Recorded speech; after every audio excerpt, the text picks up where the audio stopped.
Jā, pieķerti sporta skatītāji. Ja jūs nevēlaties līst iekšā mežā, brist cauri dažādiem brikšņiem, līst iekšā purvā, mērcēt kājas, tad jums noteikti patiks nākamās sacensības, kur jau var skriet pa iezīmētu trasi.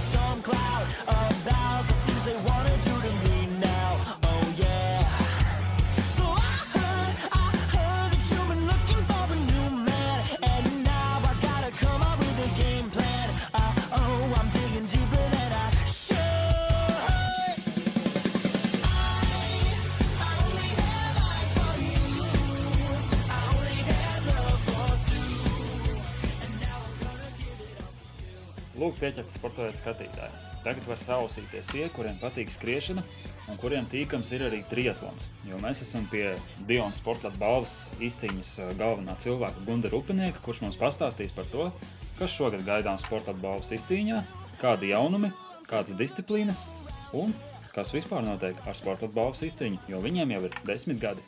Sveiki! Jā, sveicināti, jā. Tā, kā jau tu minēji, tad droši vien tas lielais notikums ir, ka mums ir šogad 10 gadi, un 10 gadi tā liela jubileja, un ko tad nodarbojas šogad Diona Sportlata balvā un iepriekšējos gados.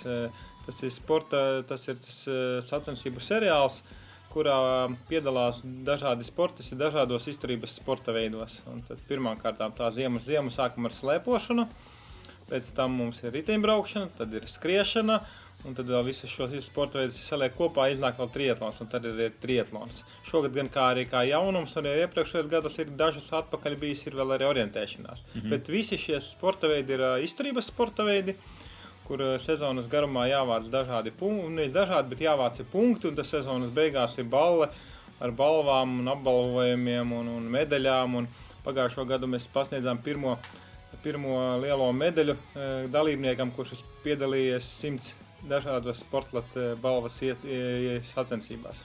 Kurš ir tas censonis? Ilgurs Aboliņš ir 100 jau sacensībās pie mums piedalījies, viņš ir vienīgais, bet man liekas šķiet, ka šogad ar kāds varētu vēl izpildīt, varbūt, ka būtu tuvojies.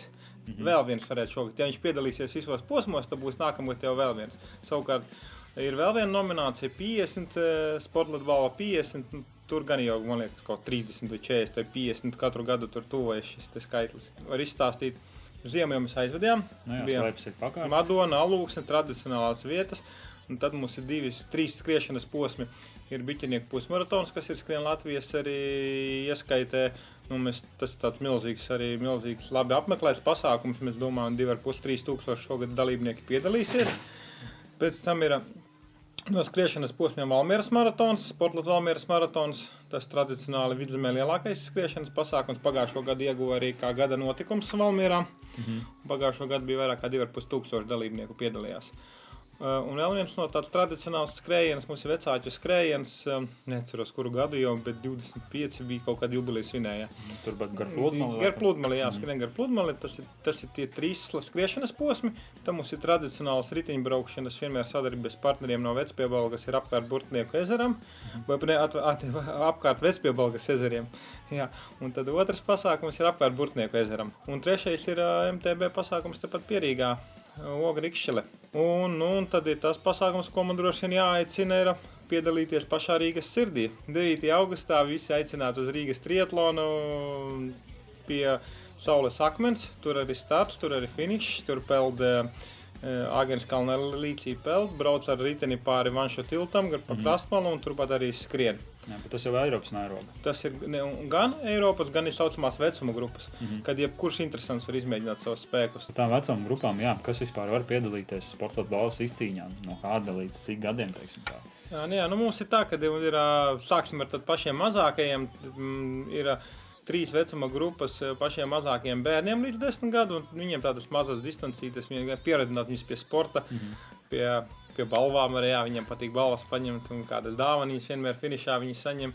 Un pēc tam sākot ir jau no 11 gadiem ir visas vecuma grupas līdz pat VS60 grupai, kuras startē jau nopietni kungi, un tur konkurence patiesībā ir milzīga. Nu, ne milzīga, bet kādi 18, 20 vīri sacenšās Dionas sporta balvas ietvaros par šo te gada noslēguma pasākumu, lai tiktu apbalvoti.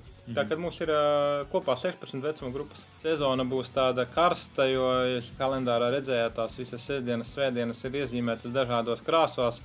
Tas nozīmē tikai, ka vai nu mēs tur piedalāmies, vai nu mēs paši organizējam. Jā, tā, kad...